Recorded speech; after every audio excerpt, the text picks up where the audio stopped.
শাহবাগের নিকট অবস্থান।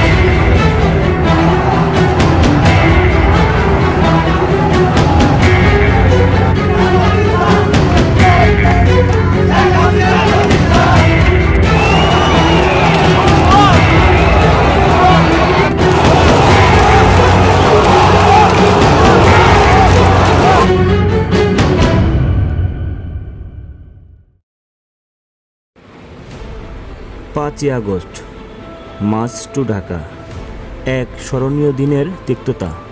5ই আগস্ট 2024 সেদিন বাংলাদেশের ইতিহাসে একটি স্মরণীয় এবং বেদনাদায়ক দিন হিসেবে চিহ্নিত হয়ে থাকবে।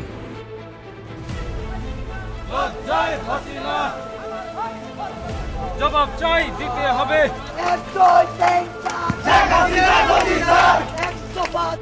রাজধানী ঢাকার পথে অনুষ্ঠিত মার্চ টু ঢাকা কর্মসূচি ছিল একটি শান্তিপূর্ণ প্রতিবাদী আন্দোলন, কিন্তু সেদিনের অপ্রত্যাশিত সহিংসতা দেশের মানুষের হৃদয়ে গভীর ক্ষত রেখে গেছে। আমার ব্যক্তিগত অভিজ্ঞতার আলোকে বলতে গেলে সেদিনটি সহিংসতা এতটাই মারাত্মক ছিল যে রাস্তায় দাঁড়িয়ে থাকা সাধারণ মানুষকে গুলির মুখে পড়তে হয়। প্রতিবাদের অংশ হিসেবে রাস্তায় হাঁটছিলাম, অথচ হঠাৎই একদিক থেকে গুলির আওয়াজ শুনতে পেলাম। প্রথমে মনে হয়েছিল এটি কোনো ভুল বোঝাবুঝির ফল, কিন্তু পরে বুঝতে পারলাম যে এটা সহিংসতার বাস্তবতা।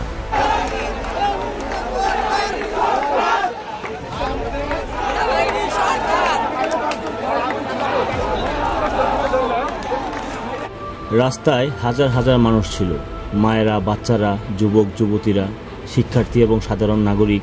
হঠাৎ করে গুলির আওয়াজ এবং অস্থিরতা, মানুষের মধ্যে এরকম আতঙ্ক এবং হাহাকার ছড়িয়ে পড়ে অধিকাংশ মানুষ নিরাপদে আশ্রয়ের সন্ধানে দৌড়তে থাকে। তবে গুলির আঘাতে অনেকেই আহত হন অথবা প্রাণ হারান। এই দুঃখজনক ঘটনায় আমি নিজেও গুরুতর আহত হই। রাস্তার মানুষকে লুটিয়ে পড়তে দেখে তাদের সাহায্য করার চেষ্টা করতে গিয়ে অনেক সময়ই পরিস্থিতি এতটাই অসহায় হয়ে পড়ে যে আমরা নিজেও বুঝতে পারি না কীভাবে সহায়তা প্রদান করা সম্ভব। অসংখ্য মানুষের চোখে ছিল হতাশা এবং ভয়ের ছাপ, যা কোনোভাবেই বর্ণনা করা সম্ভব নয়। দেশের এই কঠিন সময়ে আমাদের উচিত একসাথে আসা এবং এই ধরনের সহিংসতা এবং আতঙ্কের বিরুদ্ধে কণ্ঠ তুলে বলা।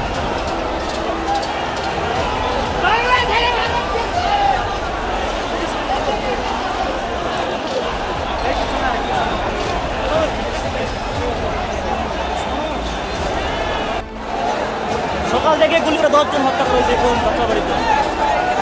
বাংলার ছাত্র সমাজ দেখেছে যে আমরা শান্তি এবং নিরাপত্তা চাই।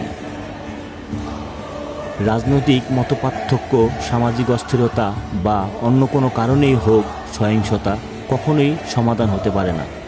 এই অভিজ্ঞতা আমাদের মনে করিয়ে দেয় যে আমাদের দেশবাসীকে একটি নিরাপদ, শান্তিপূর্ণ এবং মানবিক সমাজ গঠনের জন্য আরও বেশি করে কাজ করতে হবে। মার্চ টু ঢাকা কর্মসূচির পরিণতি আমাদের গভীরভাবে ভাবিয়ে তোলে।